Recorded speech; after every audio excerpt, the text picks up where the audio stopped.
If you've been in any kind of forum for discussion about the NBA in recent years, then you have all but certainly heard the terms free throw merchant and ethical hooper. Hell, it's still possible you've heard it without being online at all. Shai Gilgeous, a combined 3 of 20 from the field.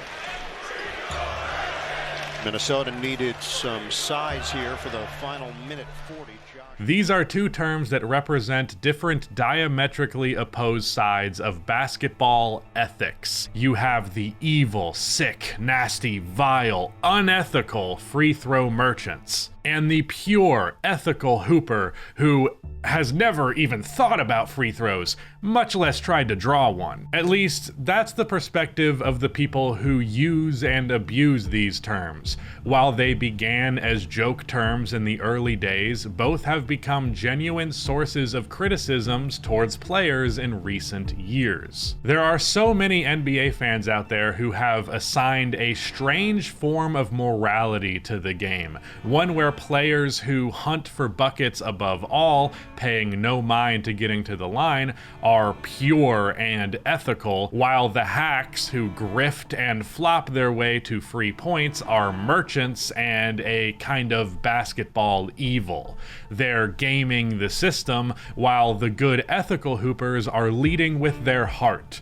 They deserve everything they have, while the merchants have scammed their way to their success. These fans are so obsessed with viewing the game through this puritanically buckets-based lens that they will write off the success of whatever players that they deem to be free throw merchants. They do not deserve credit, for they are not pure. They are frauds. So where has this mentality and, frankly, this hostility come from? Is there any merit to these ideas, or, like literally any other puritanical movement, is it an impractical black and white sense of morality that is incompatible with our world of gray? Welcome to NBA Deep Dive.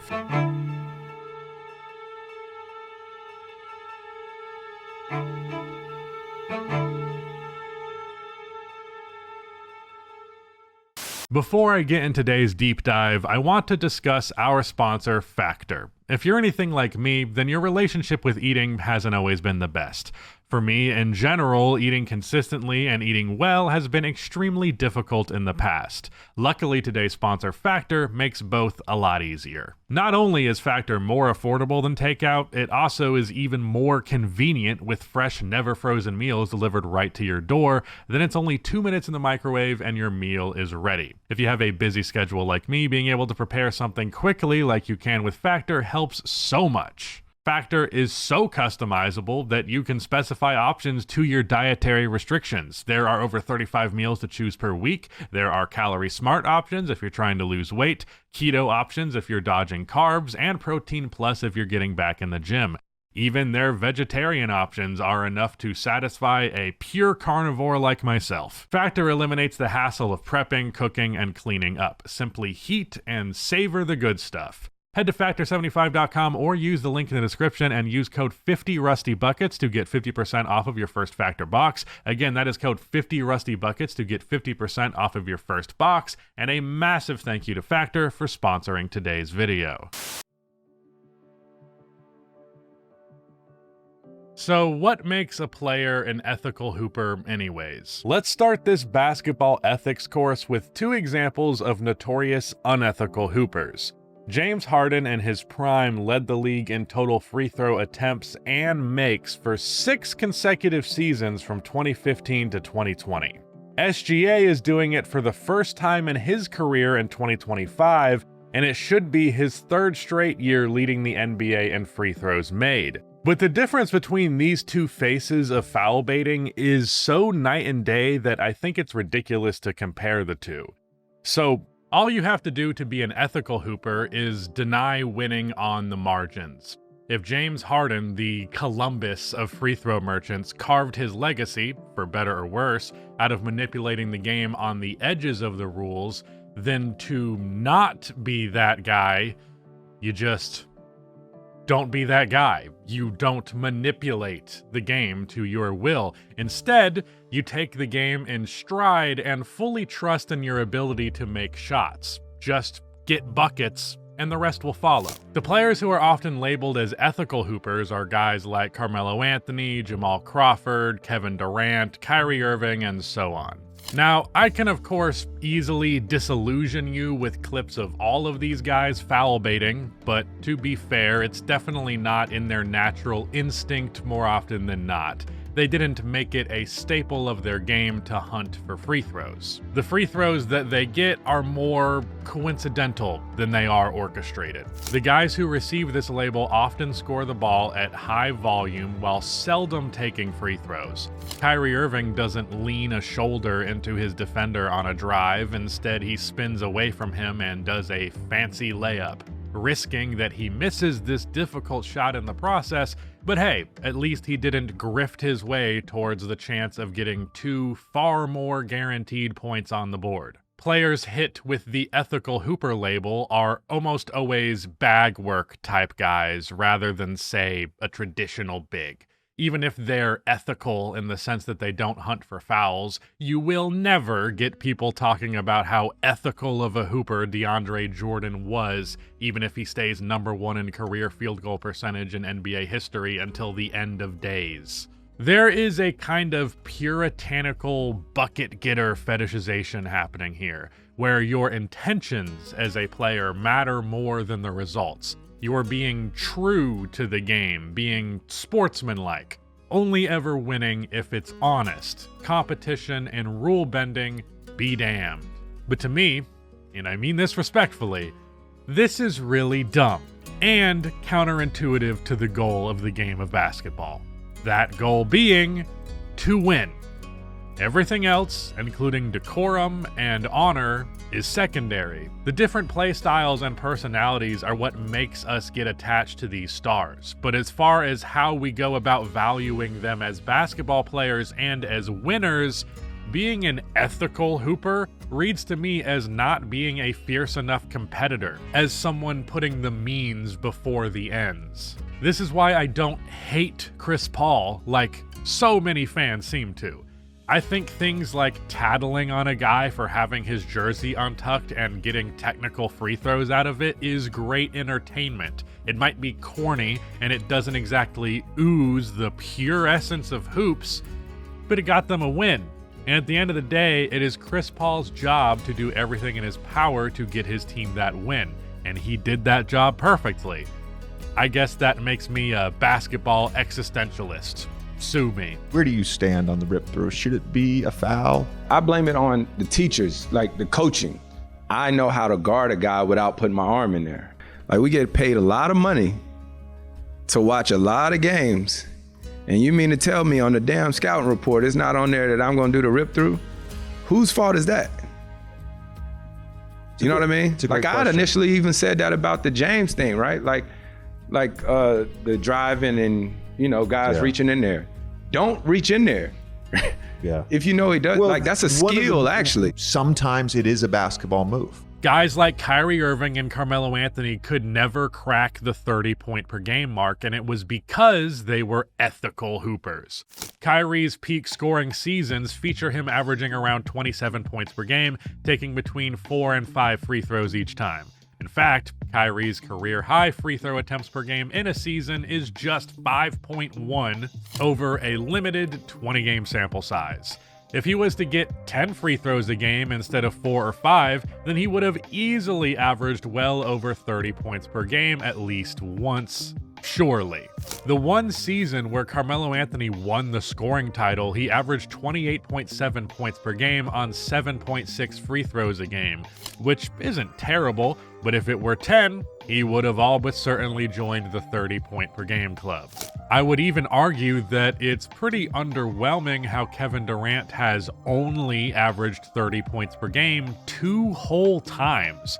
And coincidentally, those are the 2 seasons with his highest free throw rates. If Durant averaged 10 free throw attempts a game for his career instead of 7.4, he would have like 5 more 30-point-per-game seasons under his belt, and overall an extra nearly 3,000 career points. In the nearly 79 NBA seasons that have happened at the time of recording, and even all of the ABA's history, there have been 91 instances of a player averaging 30 points per game in a season. Kevin Durant's 2 30-point-per-game seasons rank 15th and 24th in free throw rate, respectively, higher than 2 of the 3 seasons with SGA on that list, and KD shot way more free throws than Shea did in each of their first 10,000 points as a member of the OKC Thunder. Okay, KD hating aside, you mean to tell me from a pro pure buckets point of view that James Harden or Shea Gilgeous-Alexander are unethical for not leaving those points on the board? To me, it sounds like an excuse for being a fucking loser. Like, I'm going to call a spade here. If you are a high-volume scorer, but you actively avoid the free throw line, you are significantly less effective than you would be with a different mentality. Sure, it's a little dull to some viewers at home to have a break in action. I skip watching free throws whenever possible, but it gives your teammates a chance to rest for a beat and breathe, while you, more importantly, take a wide-open, uncontested shot at the basket. I love Kyrie Irving. I wouldn't change anything about him. Well, besides for that one thing. But just to be real, there's a reason he crashed and burned as a first scoring option in Boston. The one time he got to play for them in the playoffs, across 9 games, he averaged 21.3 points on 48.8% true shooting, down from the 23.8 points on 59% true shooting he averaged in the regular season. Kyrie cannot work as your number 1 scoring option because if his jumper stops falling, he doesn't have a backlog of 8 to 10 free throw attempts to rely on like James Harden or Michael Jordan did. Me personally, if I'm picking a guy to lead my franchise, the scorer to center the offense around, I am very much factoring in how well they get to the line. Unless their name is Stephen Curry, if my star isn't shooting at least 7 free throws a game, then I don't want them. Genuinely. These guys all but surely scored points at a much lower volume than they could have just because they paid no mind to getting the free points. But at least they had the pure intentions in their hearts while they did it. At least they lost ethically. Fuck that, man. I want winners. Winners do what they gotta do, good, bad, and ugly. No matter who bitches about it online. Not on some Zaza Draymond shit like, yeah, you gotta play within those rules. But aside from clear-cut things like don't hurt guys on purpose, the only binary ethics to buckets is not hoopers versus free throw merchants, it's makes versus misses. Assigning ethics to how you pursue scoring the ball very much reads to me like that commercial. You know that one. The one with the fucking dork. I touched it. I touched the ball before it went out, coach. Come on, Alex. The ref did not call that. You gotta be kidding me, Alex. It's the championship game. Sorry, coach. Alex. Good call. Holy shit, dude. Shove that kid in a locker. This is not the mentality that you want your players operating with. It's one of those things where it's like, yeah, if you want to lower your chances at winning your church league championship in favor of being honest in the house of the Lord, you know what? Go for it. But even though they call MSG the mecca of basketball, those rules don't apply here. These are professionals, not kids learning right from wrong through sports. But for the record, that kid still should be dishonest for that W. God will forgive you, especially if you're a champion. It even becomes a badge of honor for players, like they don't need to get to the line because they just make so many actual shots. To me, I think it's ridiculous to suggest that doing everything you can to win is dishonorable to the game because that is the game. Whether it's some ethereal essence of basketball manifesting or just the result of the rules, players, and officiating, it's always one win for one loss, a zero-sum game. This isn't a society with laws, it's a game with rules, and any win within those rules is a win every single time. Jamal Crawford might just be the textbook example of a pure ethical hooper.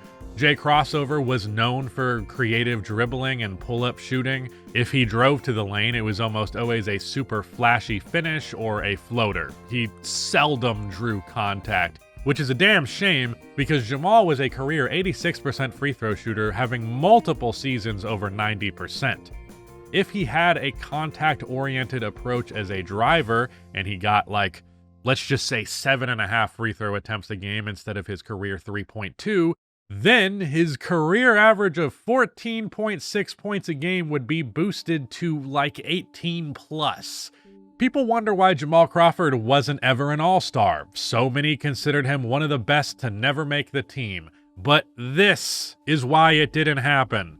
Like it or not, a lot of the guys in this class are jump shot heavy players, and the problem with that is sometimes the jumper just doesn't fall. And in order to survive that, you need easy offense like free throws to fall back on. Jamal Crawford, Kyrie Irving, they aren't known for their easy buckets. They're known for hitting the hard ones. They might make it look easy sometimes, but when we're talking about having a bag, it's pretty fucking useful to have getting to the line in that bag. We'd get a very different version of history if Jamal played with a different mentality. It would have been great to have those free throws to fall back on when you're going 6 for 18 from the field in an elimination game. I'm not saying everyone needs to play this way, but I am saying that having at least a degree of putting your head down and leaning into the contact is essential to unlocking scoring at super high volumes. And we should not ignore this when it comes to evaluating talent, and we most certainly should not scold players for this integral aspect of the game. When free throws aren't part of your game, you end up like D'Angelo Russell, where you're one of the purest of the pure hoopers,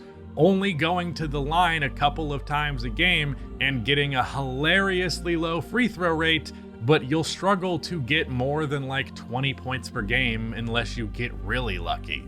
Honestly, you'll struggle to even get to 20, and then maybe you will have a season work out in your favor enough to replace an injured Victor Oladipo in the All-Star game. There's one other term related to the foul merchant thing that gets to me. That's not basketball.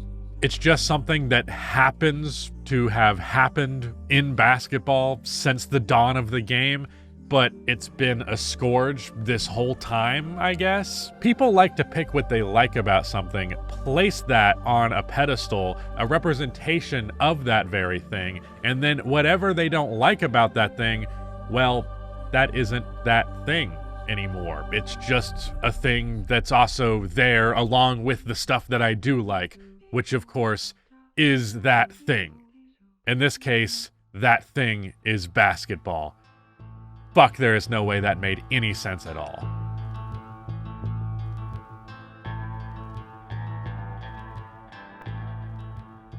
Why do people care so much about free throws? What does it mean to be a free throw merchant? And what's behind the perspective of those who believe it's a valid critique?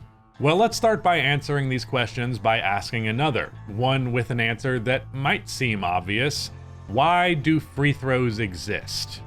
Defense has rules, and when you break them, there has to be some kind of balancing consequence for your mistake. When you physically prevent a player from getting a clean shot at the basket, that's illegal. Basketball is designed to be a contact sport, sure, but not a collision sport. It's meant to be safe and fun for everyone. So the referees try to guarantee that players get the chance to get a clean shot off to make up for when the defense fails to play by the rules, and thus the free throw, a free open shot.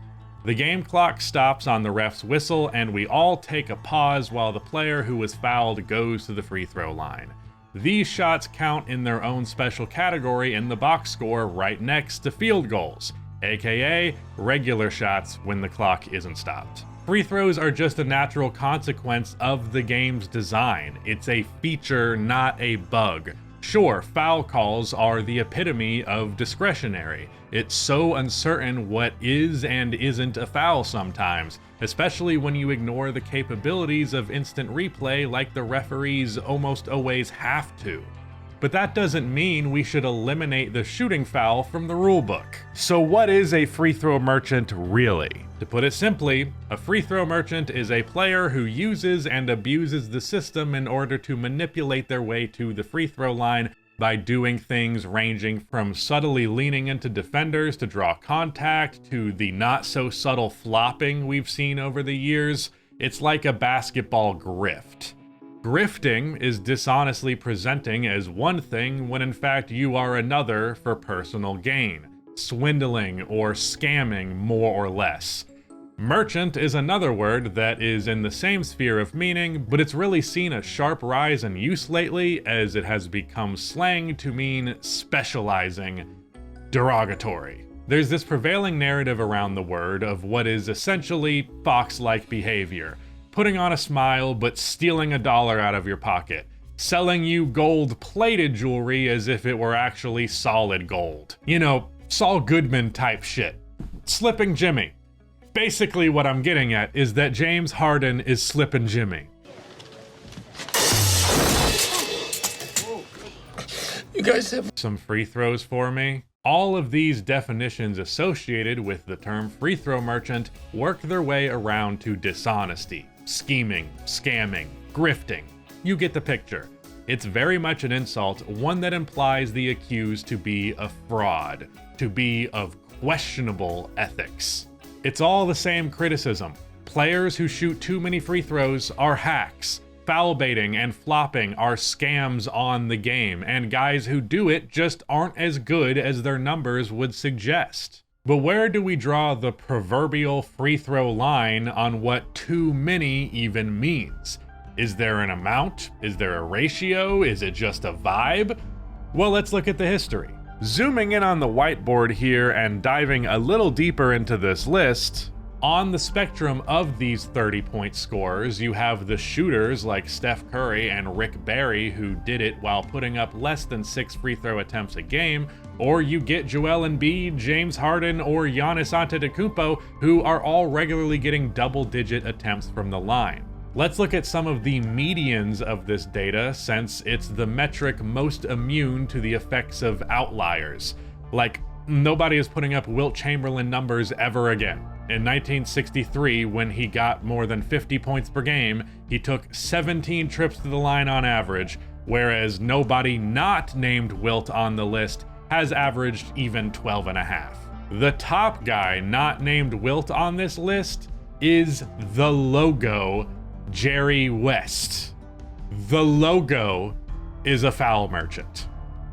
Anyways, for example, the median between Wilt's seasons at the top and the guys who scored exactly 30 points per game at the bottom is 31.3 points per game.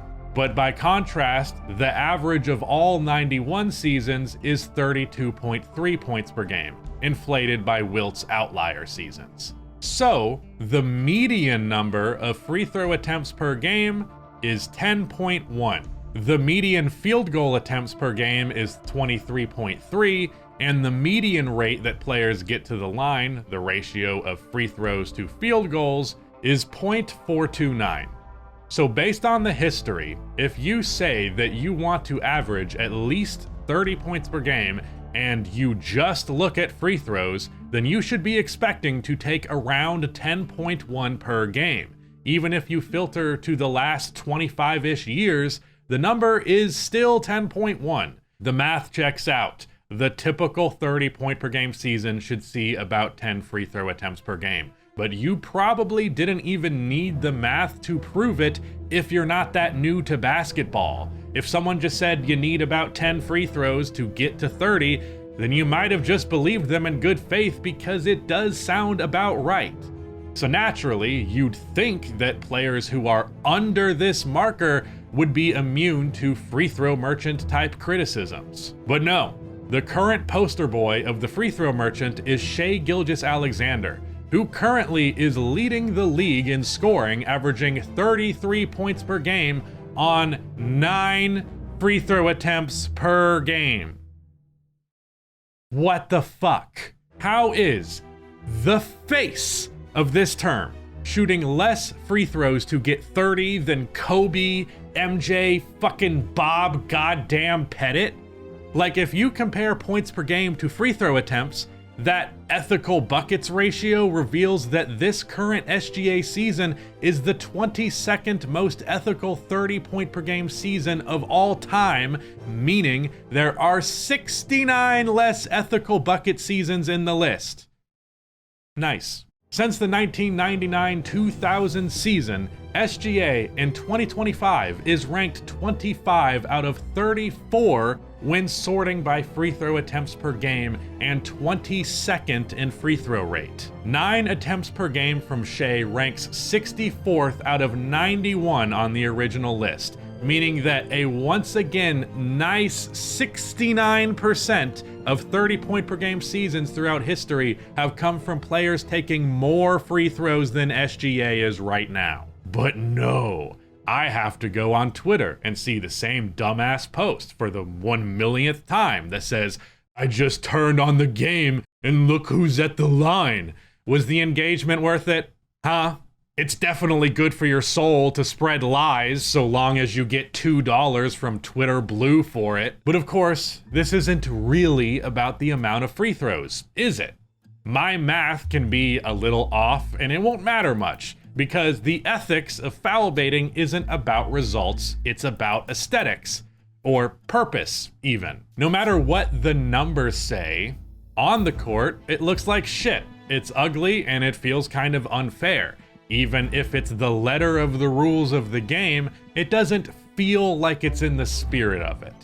My response to that would be, you're a victim of your own biases, willfully or unwittingly cherry-picking and dwelling on shit more than you should if your prerogative is to enjoy the game.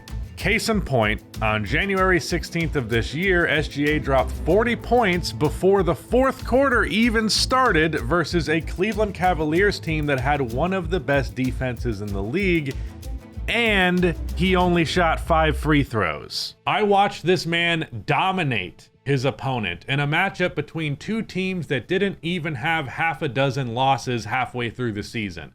But he didn't do nothing but give them pure buckets. Rises up at 6'6", and that's the other part of his game. Getting to the rim.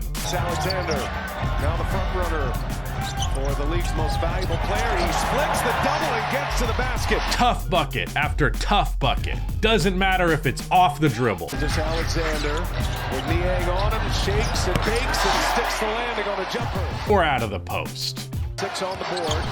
Takes a peek, backs his way in. Now the fadeaway is true. Making brilliant plays from the mid-range that look exactly like Kobe fucking Bryant. Thunder, they were in a tough matchup in the second round, lost to Dallas. This was one of the best performances all season given the context. And you want to know what my Twitter timeline looked like? It seems as though almost all anyone could talk about in the midst of this amazing performance was the 1 or 2 plays where SGA kinda flailed his arms or looked at the ref like, where's the foul? It's the perfect type of bullshit to be fertilizer for shitposts on social media. There is a significant level of both confirmation bias and negativity bias here. I remember a year or so ago arguing with someone who said that Jalen Brunson was better than SGA because he was a pure ethical hooper who didn't foul bait. And I was like, what the hell are you talking about? Yes, he absolutely does. He does it all the time. But does he have the reputation for it? No. And yet, I'd argue he has a handful of moments that are just as egregious as SGA's worst. At the time of recording, 5.7 of Jalen Brunson's 26.3 points per game this season have come from the line, which is 21.7%. Meanwhile, SGA is at 24.5%. The difference between a player perceived as an ethical hooper, who in reality does shit like this, and a quote-unquote free throw merchant like SGA is less than 3%? I will add, Brunson has gained more of a reputation as a foul baiter lately, but this conversation was a year ago. But come on, man. You gotta have more than 3% for there to be a genuine distinction. Unless, of course, you cherry pick. You have to hyper-focus so much on this aspect of the game, feed into that negativity confirmation bias duo, just so you can clutch your pearls anytime you see it. But players like Brunson, who are just as guilty as Shea, get away with it, all because they just so happen to not be the guy that became the meme for it. To be clear, this isn't anti-Brunson hate. I really like Jalen, but it's so frustrating to me how people pick and choose seemingly at random who gets a pass and who doesn't. Go ahead, make a meme out of how much he goes to the line in a game where he took 5 free throws. What does it matter what's technically true? Perception is reality. You could even reverse engineer all of the evidence. 3 of those 91 30-point per game seasons are from Shea, and his 2023 season is actually ranked 9th on the list, sorted by free throw rate. Maybe guys are just too scared to touch him now. Who's to say what's in the mind of every single defender SGA does a rip through on? No matter how obviously correct I am here, no matter how many people point out how ridiculous this free throw merchant narrative is, this discrediting story / meme will still remain front and center in any SGA related discourse because it's basically perfect for that. It's divisive, it's outrageous, and it's even a little funny. No matter the severity of the criticism, the moments of foul baiting are what sticks out in the NBA culture, when everything else around it could very well be a masterpiece, but we're too busy being assholes to notice. It's such a waste, a deprived and reductive way to view basketball. If you can't enjoy games like SGA's 40-piece versus Cleveland just because of one ugly play compared to another 50 gorgeous ones, then I'm not too sure you're capable of enjoying an NBA game altogether. I remember the criticisms the 2010's Miami Heatles got for their flopping, and even more recently, there have been countless NBA fans who hated on guys like Harden and Embiid in their respective primes, just because of their disgust at their ability to get free throws. But in the more distant parts of history, like with that Big Three Heat era, it isn't that focused on in general. People are more susceptible to nostalgia, and with more time comes more vulnerability to it. With the nostalgia economy we're in right now, there's an ever-present focus on the past, and a want for that past to return. This isn't uncommon, and it tends to reoccur generationally. But across the board, it's all rose-tinted glasses. And as my girl Wanda would say, if you see the world through rose-tinted glasses, all the red flags just look like flags. NBA fans of all ages can't help but have highlight-tinted glasses. Like, I hate to burst your bubble, but Kobe absolutely, regularly leaned in to create contact in the hopes to save a possession. Sometimes he got the call, other times he didn't. But no matter if he gets the call or not, one thing is for damn sure, you aren't going to see that clip in a Kobe highlight compilation. Russell Westbrook doesn't have the biggest reputation as a foul baiter, and he doesn't have the strongest incentive either, as he's had his fair share of struggles at the free throw line, but I promise that you know what it sounds like for Russ to drive to the rack for a reason. Westbrook going at Champagne underneath, lays it up and in. Not the missed call. Westbrook drives inside. Oh, an aggressive take for Russell Westbrook. Westbrook right down the lane. The shot clock. And gets a lay-in. Westbrook Gets a lay-in. Don't believe me? On our list of 91, SGA's 2024 season ranks 40th in free throw rate. The seasons surrounding him, Kobe Bryant in 2007, and Russell Westbrook in his only MVP season. Through nostalgia, we filter out the bad and leave all of the good left over to represent that time period in our minds. Same as we do with highlights. They're called highlights for a reason. They show the highs and throw out the lows. The NBA was perfect when I was younger, and now when I watch Michael Jordan clips on my Facebook, I feel a sensation in my loins that I haven't felt since I was still married. Why can't I experience such sensations watching a full game of today's players?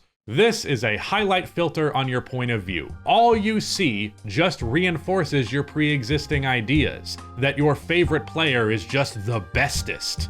But with enough time highlight filtering your perspective, your memory ends up cutting out shit like this.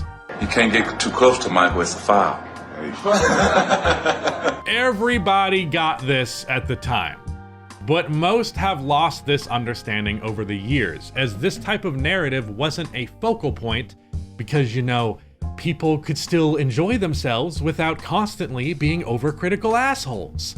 As a result, these ultimately little things didn't stick to memory. It's been filtered out. That's just how it works with most people. I won't pretend like foul baiting didn't become more prevalent in recent years. 6 of the top 10 in free throw rate in our lists are all from 2020 and onward, including number 10, James Harden, a player who warrants a deep dive of his own, in part due to how he seemed to make it his mission to play the game on the edges of the rules. Harden was a true innovator of sorts. At the bare minimum, James Harden's impact made the NBA's rules adapt to him. James passed along his role as the face of free throw merchants to Joel Embiid, who made it look even more ridiculous because now it's not a bearded guard, but a 280-pound center that's throwing his head back like that. Now the torch has been passed to the aura farmer. This is the current state of the game. A small number of times per game, players get away with manipulating the rules in their favor. It's a game, that's just kind of how games work. And it's certainly not ideal. I know it's ugly, but it definitely works. I, like basically everyone else, would prefer a league where this is not rewarded. Maybe make it a tech for foul baiting without any kind of subtlety. I don't know. But I do know whose job it is to manage this stuff. The NBA.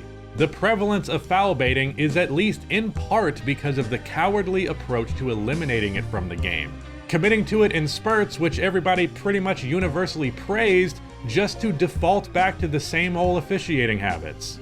But as unenjoyable as these moments are, allowing a bad moment or two, maybe 4 or 5 on a bad day, to overshadow the rest of an insane performance is such a waste.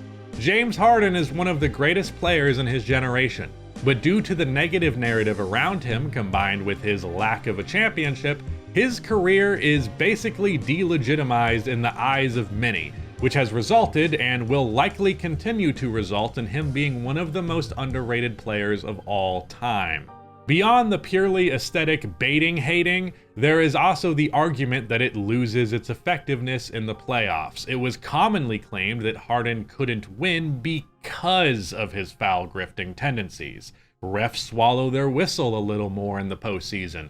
They won't call that BS no more. Here we once again have a narrative that can be dispelled by the simple act of counting. Because in his Houston years, he shot 10.4 free throw attempts a game during the regular season. In the playoffs, he shot 9.4. Wow. 1 less free throw attempt in 1 more minute. Crazy. His rate of getting to the line doesn't decrease by a whole lot either, going from 53 to 46.1. 6.9%. Nice.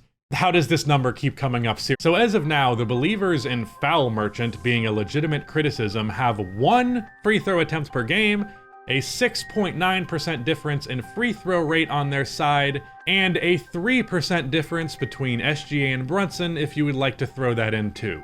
I'm not saying that players can't be very annoying with their foul grifting, okay? It objectively sucks.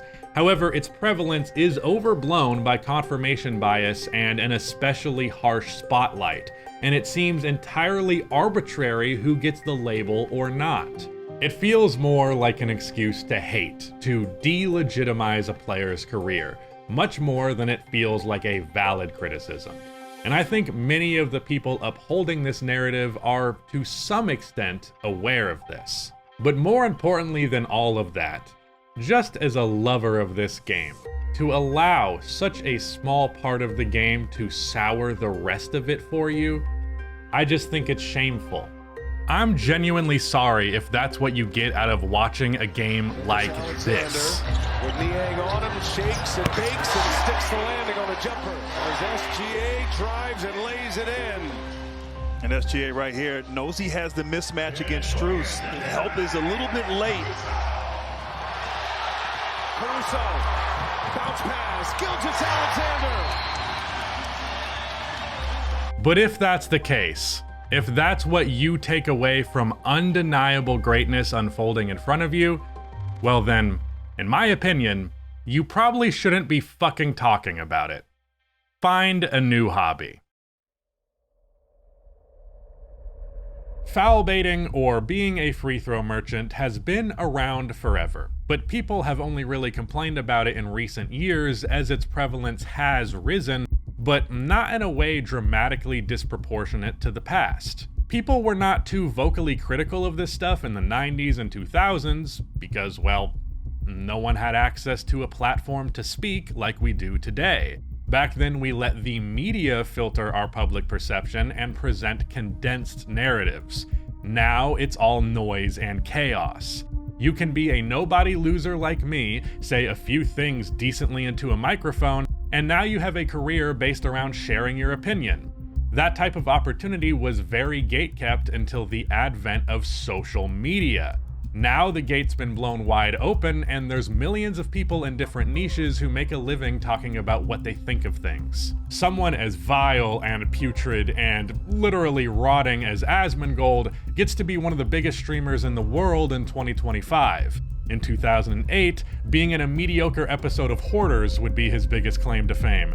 We don't get that luxury anymore. Everyone everywhere has a voice should they choose to use it. And in many ways that's great, as it has given a voice to people who previously had no way to communicate with the rest of the world. Video documentation of the genocide in Palestine, for example, has spread through social media, which played a massive role in public perception on the issue flipping. But it also gives a voice to really shitty people. And ironically, because there are so many voices, it's hard for anyone to stand out on their own. So they have to go with the trends, which results in a bunch of people echoing the same bullshit narratives because, hey, it gets engagement, and that's the real game at the end of the day. Whether it be in the political realm or in the basketball one, what is true will always get lost in the sea of endless discourse with waves that never stop crashing and infinite tides of change. The truth has never mattered less than it does right now. In an age with a level of access to information that makes us seem godlike by comparison to most of humans throughout history, we have used that access to make scam courses to sell to incels and shitty internet memes that spread outright lies. We exist in a hyper-critical culture. The degree in which we nitpick is as useless as it is frustrating. It puts a significant negativity bias into your consumption. You aren't looking for things to enjoy, you're looking for things to criticize. And no one shuts the fuck up. Right or wrong, funny or lame, smart or stupid, hot or ugly, everyone's got shit to say. Yes, I recognize the irony as you're like 40 minutes into this video that's ultimately just me sharing my opinion while I've mostly been mad. You may watch this video and think this is just an SGA and Harden fan crashing out, but no, not really. Harden, I've never been a fan of. I've never really liked watching him. SGA, I've only grown to like recently, in large part out of spite as a sort of counter to this general attitude towards him right now. I just very simply love the game of basketball, and I can't stand to see all-time greats get defined and dismissed in such a dishonest or at least incorrect way. But I do think that it's dishonest, The ethical hooper crowd is not only lying to you, but also lying to themselves and thinking that this is a better approach. Maybe it's the more ethical path. Maybe the essence of NBA basketball is that of an entertainment commodity, and free throws are just too boring to justify existing. Abolish free throws, says the puritanical basketball fan. But me personally, I want to see the players go on the path that leads to a title. Not the one that gets your name mentioned in ball don't stop clips more than in documentaries. Basketball is not just what you like about it. Basketball is injuries. Basketball is fighting your teammates. Basketball is trying to get to the line. Basketball is technical fouls. Basketball is, I don't know, throwing soup at a guy, I guess. Okay, maybe not that one, but it's definitely free throws. Is the extra point football? Are penalty kicks soccer? If you really think the answers are no, then I think we see the world in a fundamentally different way from each other. Something about existentialism versus essentialism, blah, blah, blah, read a book, I don't know. Ultimately, we probably agree on this one thing though, that foul baiting and flopping should be eradicated from the game. We just haven't yet. It's ugly and it sucks, but we are talking about a pimple on a gorgeous face. You can choose to hyperfixate on the pimple, but I think you would have a much better life if you didn't. The people around you would certainly get a lot out of it, and you'd definitely be a lot less fucking annoying. There's this manufactured need to generate criticism that has led to real people online constantly being reduced to mere objects of critique.